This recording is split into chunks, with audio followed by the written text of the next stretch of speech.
नमस्कार, मैं हूं आपके साथ आस्था कौशिक। मैनपुरी में एसपी नेता पर दलित लड़की की हत्या के आरोप लगे हैं। कल करहल में वोटिंग के दौरान एक दलित लड़की की हत्या कर दी गई और आरोप लगा कि लड़की की हत्या इसलिए की गई क्योंकि उसने बीजेपी को वोट देने की बात कही थी। बीजेपी के करहल प्रत्याशी अनुजेश प्रताप ने एसपी नेता प्रशांत यादव पर लड़की की हत्या करने का आरोप लगाया है। इस मामले में बीजेपी ने सख्त कार्रवाई की मांग की है। तो बीजेपी को वोट नहीं देने पर हत्या के आरोप पूरा परिवार लगा रहा है।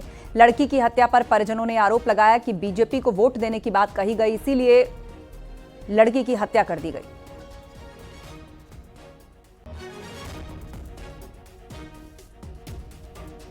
3 दिन पहले मेरी बिटिया गंज जा रहे थे कोटा, अपनी बिटिया कोटा चल तो वहाँ नेताजी बबलू बोले कि चाचा वोट डाल के जाइए। तो बिटिया बोली कम फूले में वोट दिए जो प्रधान तो बोलो ताकि हम वोट डाल, नहीं तो तू रखा तेरे नाम तो रगिया कि तो रगिया बनाई दिए।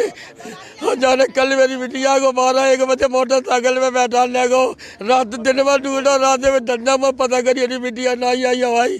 तब बबलू नेताजी ने प्रशांत को भाई कोटी में मलवाओ, बन की कार बिटिया कहाँ करेगा तू बैठा लेगा पूरे सब जने ने देगी। तो मैंने जो बोला हमें पता ही नहीं, मैंने उतार दो। तो एक जगह संग साथी और तो डॉक्टर मोहन कठेरिया और जो जागो नाम प्रशांत पत्रकार यादव है जी। मतलब वोट डालने को लेके हाँ क्या कह रही थी? बिटिया कह रही थी हम बीजेपी में फूले वोट दिए, मेरी कॉलोनी बनवाई। तो जो वो लोग साइकिल में वोट डाल गई नहीं डाल रहे तो हमारे की तो हम तो दिखाई तू मर गया तो दुरगिया तेरा नाम तो दुरगिया को मर गया तो बनाइए हम कल ही ले गो 12 और 1 बजे के बीच में डल ले गो मोटरसाइकिल में। इतनी बात के ऊपर है बता रहे बाने जगह हम किसी से डरते नहीं। मैं कमल में वोट देंगे, मैं किसी को नहीं देंगे। बाने कही तू दुरगिया है तो तू चुरगिया बना दी, कल वोट डाल के देख ली तू मैया की लाल और बस जाए पकड़ ला। ये मैं जब विश्वास मनते माई नेताजी के द्वारे वारे बेटी हो ये पालक दे बेटी राती ओ मैया मेरे लला घायल हो जाना। और करहल में दलित लड़की की हत्या पर यूपी बीजेपी अध्यक्ष का क्या कहना है वो भी आपको सुनवाते हैं।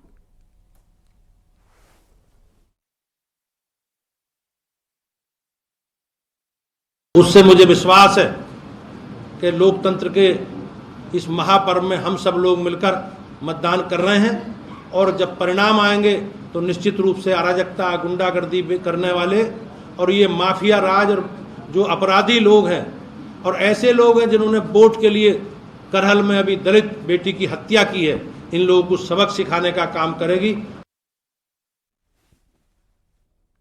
और इस मामले में डिप्टी सीएम केशव प्रसाद मौर्य ने समाजवादी पार्टी पर निशाना साधा। उन्होंने पोस्ट किया, सपा की बौखलाहट और हताशा उपचुनाव में साफ दिख रही है। करहल में दलित बेटी की निर्मम हत्या ने समाजवादी पार्टी के गुंडाराज और काले कारनामों को बेनकाब किया है। फर्जी मतदान, बाहरी अराजक तत्वों की तैनाती और निर्वाचन आयोग पर बेबुनियाद आरोप सपा की लूट तंत्र की राजनीति का हिस्सा है। समाजवादी पार्टी सिर्फ गुंडों, माफियाओं, दंगाइयों और हत्यारों की फौज है। उत्तर प्रदेश की जनता ने इस कुशासन को हमेशा नकारा है। अब लूट तंत्र नहीं, लोकतंत्र की जीत होगी। केशव प्रसाद मौर्य ने सपा पर निशाना साधते हुए ये तमाम बातें कही।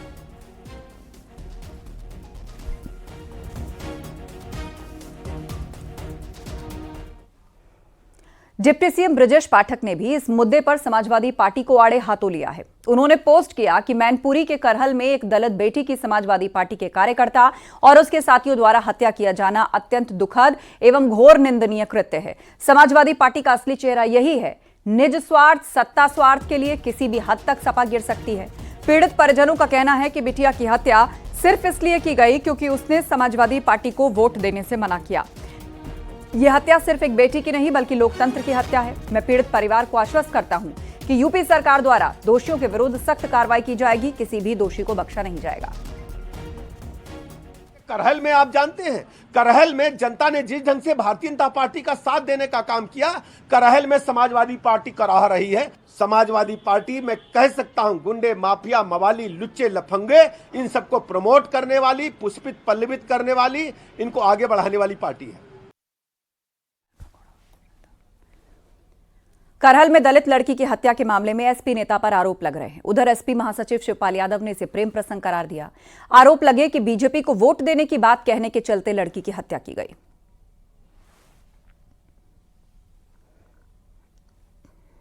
उसका पता लगा लीजिए, आप भी पता लगा लीजिए हैं।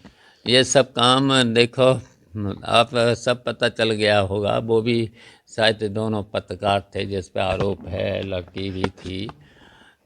तो अब वो जो चल रहा है प्रेम संबंध, इनमें जब आता है कुछ, तब ऐसे मेरी समझ में, मुझे तो सूचना ये है। डिप्टी सीएम केशव प्रसाद मौर्य ने बिना नाम लिए अखिलेश यादव और राहुल गांधी पर निशाना साधा। उन्होंने एक्स पर अपनी पोस्ट में लिखा है, 27 और 29 के सत्ताधीश बनने का सपना देखने वाले दो अहंकारी नेताओं को जनता आईना दिखाएगी।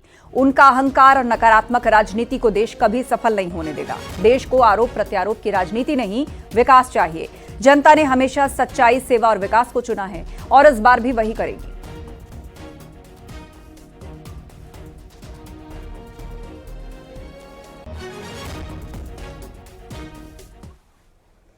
गाजियाबाद में फर्जी आईएएस बनकर पुलिस को गुमराह करने का मामला सामने आया। एक शख्स ने खुद को 1979 बैच का आईएएस बताकर धोखाधड़ी के मामले में आरोपियों की पैरवी की। फर्जी आईएएस अनिल कटियार ने डीसीपी ट्रांस हिंडन के दफ्तर पर फोन करके मामले की जांच को बाधित करने की कोशिश की। जांच करने पर अनिल कटियार फर्जी आईएएस निकला।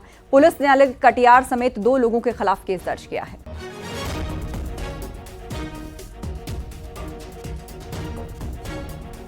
तो पुलिस जांच में फर्जी निकला IAS Anil Katiyar. DCP trans Hindon office में फोन किया था। जांच प्रभावित करने की कोशिश का आरोप है। फर्जी आईएएस बनकर पुलिस को गुमराह किया इस शख्स ने। धोखाधड़ी केस में इसने कुछ लोगों की पैरवी की थी और खुद को 1989 बैच का आईएएस बताया था।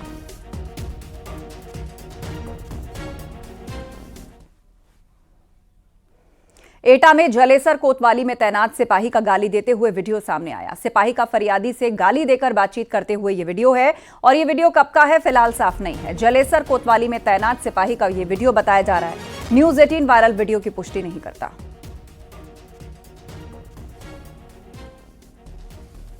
तेरे पास फोन नंबर है तो उससे बात हो रही, तो फोन नंबर दे, उससे बात हो। अबलेट कर रहे खत्म हो जाएगा, खत्म नहीं जब। और बिजनौर में शराब से भरी पिकअप गाड़ी की स्टीयरिंग फेल हो गई, जिसके चलते गाड़ी पलट गई और इस हादसे में पिकअप सवार ड्राइवर समेत 2 लोग घायल हो गए। घटना की सूचना मिलने पर पुलिस मौके पर पहुंची और घायलों को अस्पताल भेजा। पिकअप गाड़ी गोदाम से देसी शराब लेकर जा रही थी और स्टीयरिंग फेल होने के चलते वो गड्ढे में पलट गई और शराब की पेटियां रोड पर बिखर गईं। इसके बाद मौके पर लोगों की भारी भीड़ जमा हो गई और पुलिस को शराब की रखवाली करनी पड़ी। तो बिजनौर से यह घटना, पिकअप पलटने से 2 लोग घायल हो गए हैं। मौके पर लोगों की भारी भीड़ जमा हो गई। स्टीयरिंग फेल होने से आप देख सकते हैं पिकअप गाड़ी पलट गई और ये जो देसी शराब के डब्बे थे वो चारों तरफ बिखर गए, जिसके बाद पुलिस को इस शराब की रखवाली करनी पड़ी। अमरोहा में मुस्लिम टीचर पर नाबालिग छात्रा से छेड़खानी का आरोप लगा। टीचर का आरोप है कि उसने छात्रा के सामने शादी का प्रस्ताव भी रख दिया और आरोप यह भी कि वो परीक्षा में पास करने के लिए उसका शोषण करना चाह रहा था। यह भी आरोप कि टीचर शाहिद 1 लाख का लालच देकर धर्म परिवर्तन करने का दबाव बनाया और उससे अश्लील हरकत की। पीड़िता ने यह बात अपने घर वालों को बताई और उसके बाद परिवार वालों ने कॉलेज पहुंचकर जमकर हंगामा किया।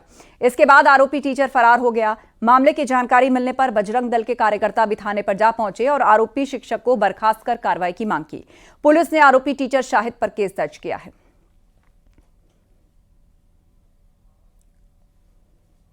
इंटर कॉलेज धनौरा में जी एक लड़की, हिंदू समाज की लड़की पढ़ती है जी, जो एक वहाँ साजिद नाम का टीचर है। अच्छा, वो गणित का टीचर है जी। वो काफ़ी लंबे समय से उस लड़की पर धर्म परिवर्तन व 1 लाख रुपए का प्रलोभन देकर और उसे फेल करने की धमकी देता था।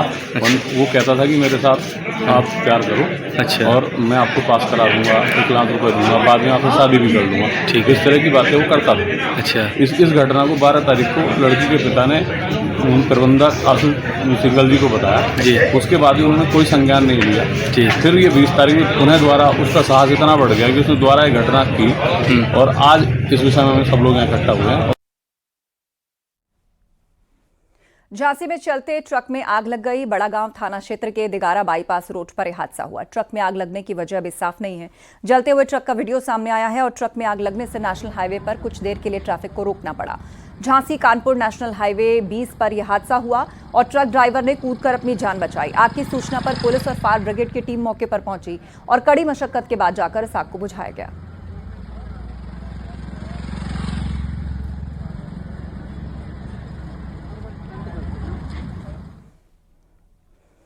बरेली में नैनीताल हाईवे पर कोहरे के कारण हादसा हो गया है। इस हादसे में एक एम्बुलेंस समेत 12 गाड़ियां आपस में टकरा गईं। इसमें 25 से अधिक लोग घायल हो गए। घायलों में कई नर्सिंग स्टूडेंट्स भी शामिल हैं। कई ट्रक, बस और कारों में टक्कर हुई। हादसों को जिला अस्पताल भेजा गया है। तमाम घायल जो हादसे का शिकार हुए उनको यहां भर्ती कराया गया है। घायलों में कुछ की हालत गंभीर है। भोजीपुरा थाना क्षेत्र के नैनीताल हाईवे पर हादसा हुआ और बताया जा रहा है कि घने कोहरे के चलते यह हादसा हुआ है। पुलिस ने घायलों को अस्पताल भिजवाने के साथ गाड़ियों को किनारे करवाकर गाड़ियों की आवाजाही शुरू कर दी है। गाड़ी हटेगी तो थाना भोजीपुरा अंतर्गत जादवपुर के पास घने कोहरे के कारण 6-7 वाहन आपस में टकरा गए। पुलिस द्वारा तत्काल मौके पर पहुंचकर घायलों का रेस्क्यू किया गया तथा सभी घायलों को हॉस्पिटलाइज कराया गया। इसमें कुल 3 व्यक्ति घायल हैं जो कि पूरी तरह खतरे से बाहर हैं। कानून व्यवस्था संबंधी कोई समस्या नहीं है। हाईवे पर ट्रैफिक सुचारू रूप से चल रहा है।